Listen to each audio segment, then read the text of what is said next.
Eu acho que vocês já sabem que o mercado de jogos de terror é imenso e um dos mais populares hoje em dia. É inegável que a gente gosta de sentir medo. Mesmo que o medo seja um sentimento ruim, ele é bom pra gente. Nosso cérebro libera uma alta dose de adrenalina quando tá jogando um jogo, e quando esse game é um de terror, meu amigo, teu cérebro explode de tanta dopamina que tá sendo liberada. Saber que uma ameaça além da sua compreensão está atrás de você, em um canto escuro da tela, é um sentimento inquietante. E os jogos de terror sabem muito bem como utilizar esse medo para quebrar as regras e superar as nossas expectativas.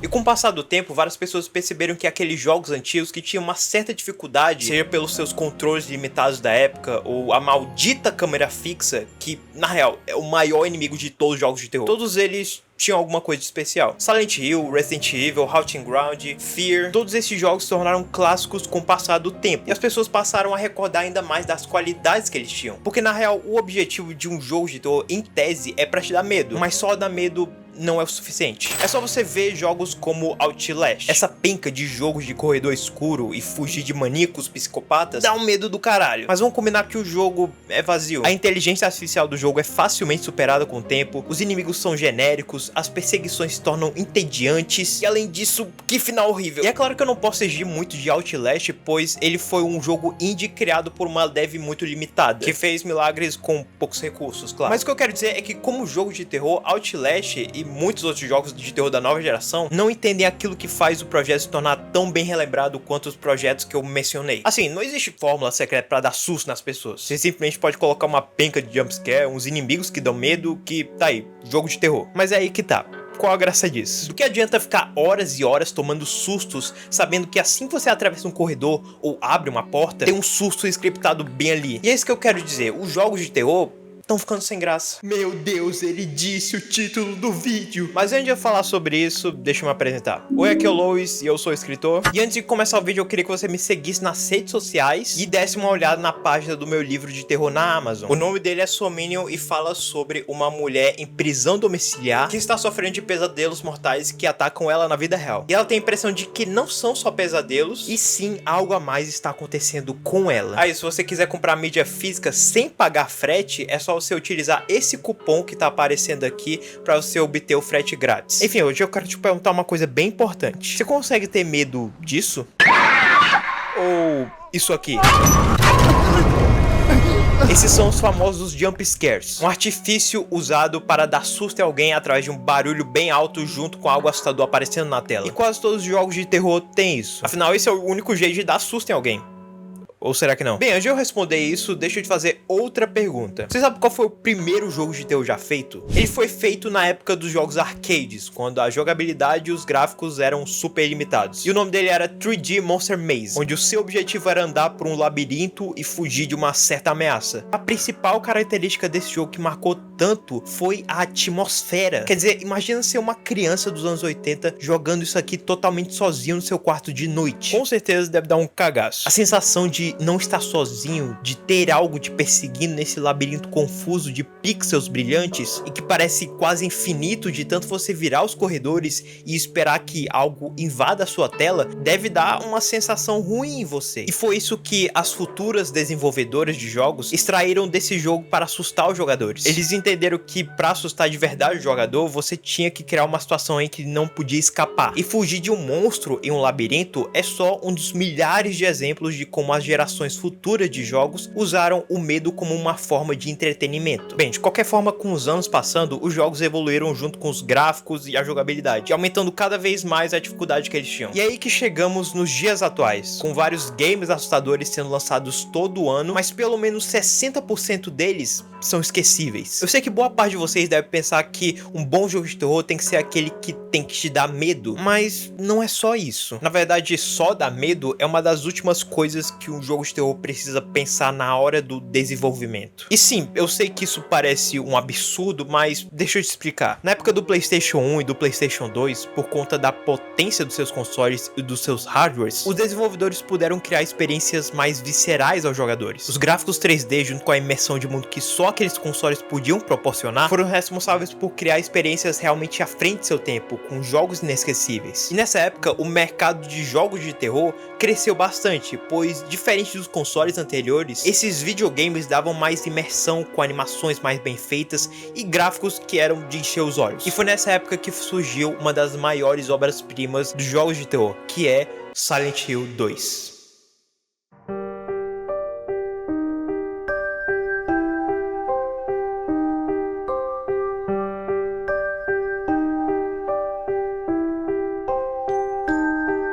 Nesse jogo, acompanhamos James Sunderland em busca de sua esposa que supostamente morreu anos atrás por causa de uma doença. Ele recebe uma carta dela dizendo que está em Silent Hill, no seu cantinho especial. E nós acompanhamos uma jornada macabra de um homem quebrado lutando contra monstros em uma cidade abandonada e enfrentando dilemas complexos. E o que faz esse jogo ser tão bem relembrado é isso, a complexidade dos temas. Silent Hill 2 não é um jogo que precisa de jumpscare ou alguma artimanha barata para te dar medo. O que esse jogo tem vai muito além de só medo. Por exemplo, os inimigos do jogo não são só monstros aleatórios que têm um design artificial para teoricamente te dar susto, pois cada inimigo desse game representa uma parte fragmentada da mente do protagonista. O Pyramid Head, o vilão mais popular do jogo, representa a culpa do James. Ele justamente segura um facão pesado para ilustrar o peso que a morte de Mary, sua esposa, teve no protagonista. Pois no final do jogo descobrimos que na verdade foi ele quem matou a sua esposa devido não suportar a dor de vê-la naquele estado terminal. Uma artimanha que o jogo utiliza para dar susto no jogador é o sound design. Os sons metálicos quando entramos no outro mundo ou quando somos surpreendidos com o som do rádio indicando a presença do inimigo já dá um medo absurdo na gente, pois o jogo não criava expectativa para aquilo estar acontecendo. Para ilustrar melhor, deixa eu apresentar um segmento que me deu calafrios na primeira vez que eu joguei. Tem uma sala do jogo onde ela é totalmente vazia e cheio de terra no chão. Não há nada ali a não ser uma forca e a escuridão ao redor dela. Mas quando entramos nessa sala, a primeira coisa que nos chama a atenção é esse som aqui.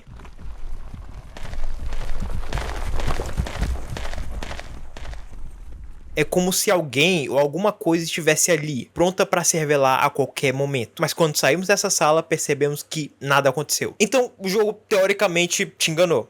E a resposta é sim, exatamente. Não tem um inimigo te perseguindo. Não há nada pra se ter medo exatamente nessa sala, a não ser esse som de algo se aproximando. Mas o game, ele te manipulou pra fazer acreditar que você está em perigo, que algo está errado ali, que na verdade você não tá seguro. Esse som faz seu cérebro criar uma expectativa falsa de que tem uma ameaça se aproximando, de que realmente alguma coisa vai aparecer ali e te assustar a qualquer momento. E só a ideia disso já dá muito medo. Essa falsa expectativa vai totalmente contra a regra, que é a regra primordial do terror, de apresentar algo na cena para que o jogador tenha consciência de que aquilo vai te atacar a qualquer instante. E assim vai te preparar pro pulo do gato, ou seja, pro jumpscare. Mas Silent Hill 2 faz o contrário. Ele cria uma ameaça que não existe para que a gente se sinta encurralado nessa sala, como se a qualquer instante algo fosse aparecer para te atacar, mesmo que você saiba que isso não vai acontecer. Então, sendo assim, o jogo tá quebrando as regras, indo na direção contrária. O medo não está sendo apresentado para você, e sim está intrínseco à cena. E tem muitos outros segmentos desse jogo que também seguem esse mesmo raciocínio. Algo semelhante acontece, por exemplo, em Amnésia, onde nesse segmento nós estamos encurralados por um monstro invisível, que pressente a nossa presença pelo som que fazemos na água. E nós precisamos passar por cima das caixas para que ele não pressinta a nossa presença na água. E mesmo que esse monstro não seja visível, ele é considerado um dos mais assustadores do jogo, pois só a ideia da sua aparência já nos deixa com um calafrio na espinha. E o ênfase no medo aqui é simples. Temos um monstro invisível e temos que usar os objetos ao redor para jogar na água e atrair ele para os outros cantos para ficar o mais longe possível da gente. Esse segmento não tem jumpscare ou alguma figura amedrontadora que chega do nada. E embora jogos de terror antigo como os que eu falei possam não dar medo hoje em dia, eles sempre se diferenciavam em gameplay e história. Nenhum jogo tentava seguir uma tendência, pois todos eles criavam sempre algo novo para justamente se diferenciar no mercado. E hoje em dia, seguir a tendência está virando a nova moda dos jogos de terror. Assim, tirando jogos indie como Darkwood ou qualquer um feito no RPG Maker, dá pra ver que o mercado de jogos de terror atualmente sempre tenta copiar o que o outro faz. Se um jogo tem uma certa câmera, uma mecânica que torna ele único, vários outros vão tentar tirar proveito disso e colocar as mesmas coisas nos seus jogos. E por que isso?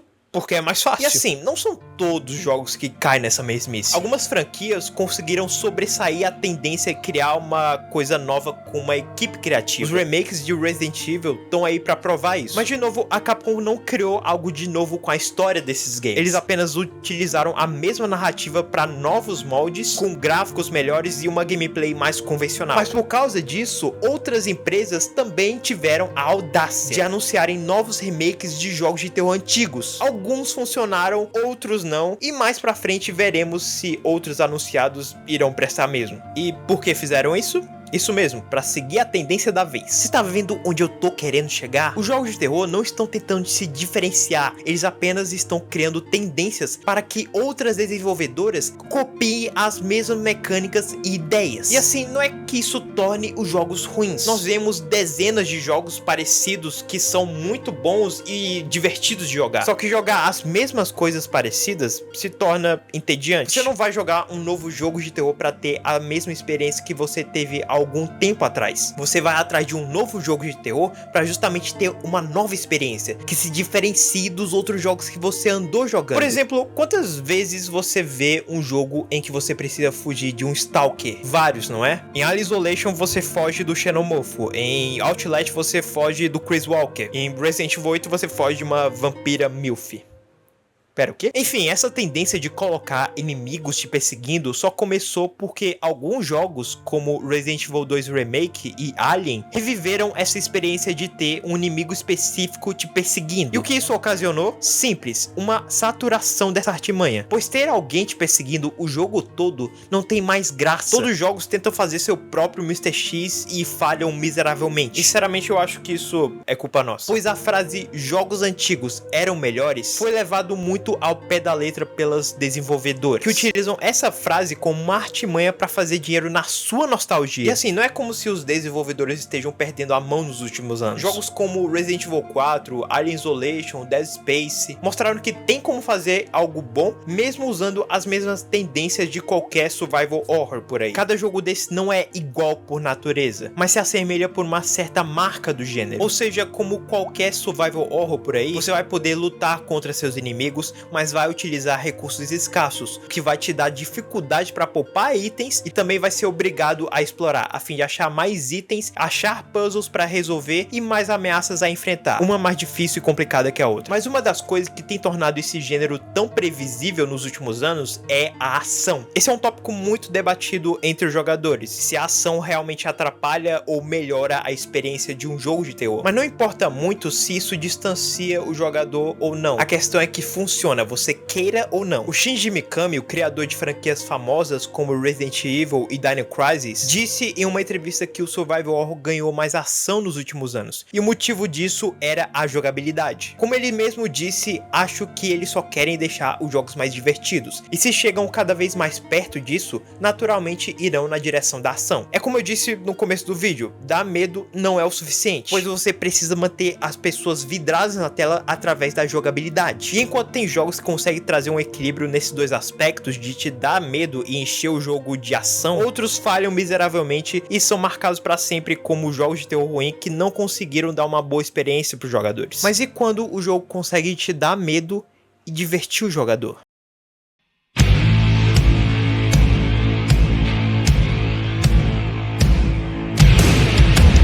Alan Wake 2 é um jogo assustador pra caralho, mas a jogabilidade algumas vezes sobressai do objetivo principal do jogo, que é assustar os jogadores. Mas mesmo assim, ele é um exemplo de equilíbrio, pois o Sam Lake, o criador do jogo, sabia exatamente onde ou não usar a ação do jogo. Você vai ter momentos em que você vai estar sujeito ao medo porque ele quer que você ultrapasse um certo segmento, dependendo apenas do quanto de coragem você tem para atravessar uma área cheia de inimigos perturbadores, seja uma área escura ou assustadora. Assim como também vai ter momentos em que o jogo vai te dar liberdade para encher os inimigos de chumbo em uma área que não tem nada a ver com terror. Quer dizer, porra, o jogo tem um musical! E Alan Wake 2 é uma evolução do seu antecessor, sendo o jogo que se auto-intitula verdadeiramente como um survival horror, tendo um mapa imenso de exploração, ameaças que, diferentes do primeiro jogo, são sim assustadoras de verdade, e jump scares que... Bem, você já sabe, esse jogo é uma obra-prima do survival horror, porque ele pega as melhores qualidades do gênero e aprimora para criar algo único. Aqui nesse jogo, o Alan Wake retorna do Dark Place, o lugar onde ele foi aprisionado do primeiro jogo, e agora ele tem que ajudar uma detetive a desvendar um mistério sobrenatural que pode estar relacionado com a sua experiência do Dark Place. E aqui somos agraciados com uma história cinematográfica que lembra muito True Detective, onde envolve mistérios que têm alguma relação com algum tipo de ocultismo muito bizarro. Alan Wake 2 utiliza a fórmula do survival horror para criar uma experiência inimaginável, com gráficos que nem minha placa de vídeo aguenta, mas que reforçam a qualidade cinematográfica que somente Sam Lake foi capaz de criar com muito esforço e muita originalidade. E não só Alan Wake utiliza essa fórmula do survival horror. Muitos jogos também conseguem trazer um equilíbrio entre medo e ação, excedendo e limitando o jogador com recursos. E esse é o pulo do gato. Pois ao mesmo tempo que cada jogo de terror desses utiliza essa fórmula de uma forma diferente, eles acabam caindo acidentalmente numa tendência de mercado. E pô, ultimamente eu não quero ver o mesmo jogo de sempre e seguir a mesma fórmula, mas sim jogar algo totalmente diferente do convencional. É uma fórmula que funciona? Sim, mas ela é muito repetitiva. É por isso que, por exemplo, jogos de terror indie andam tendo mais atenção, pois mesmo com pouco custo na produção de cada jogo, eles ainda têm a mesma mentalidade que os jogos de terror antigo tinham naquela época, que é quebrar as regras estabelecidas pela indústria em prol do jogador. Nesses jogos, a tendência não significa nada quando se tem uma certa mecânica que deixa a experiência ainda mais perturbadora. Em Darkwood, mesmo sendo um jogo 2D, ele ainda assusta muito mais ainda do que a maioria dos jogos 3D, pois a ameaça não é revelada a você de modo convencional. Os monstros não estão à mostra a você o tempo todo, e sim só pode ouvi-los atrás de você ou pode iluminá-los pela lanterna, mas até lá vai ser tarde demais, pois o jogo vai quebrar as regras e te mostrar algo perturbador antes que você perceba. Ou por exemplo, jogos bem alternativos como Carrion, que não é bem terror, mas aqui a gente tem a satisfação de controlar o monstro utilizando mecânicas diferentes e fazendo a maior chacina ao mesmo tempo que tenta fugir desse laboratório misterioso. Juro que é um jogo bem divertido e eu gastei horas nisso aqui. E assim, não é como se tudo estivesse perdido. Temos novos lançamentos que eu acredito que vão se tornar inesquecíveis no futuro, como por exemplo o Overdose, o novo jogo do Kojima que ele tá fazendo em parceria com Jordan Peele, diretor de Corra. E claro que temos exemplos ruins como o fatídico remake de Silent Hill 2, um dos meus jogos favoritos, velho. Que na moral, depois dessa demonstração eu perdi qualquer expectativa pra esse jogo. Fora também que a gameplay, os gráficos, estão tudo coisa de PS3, cara. Não parece jogo de nova geração, é isso que eu tô querendo dizer. E pelo amor de Deus, a Konami tá querendo vender isso aqui por esse preço?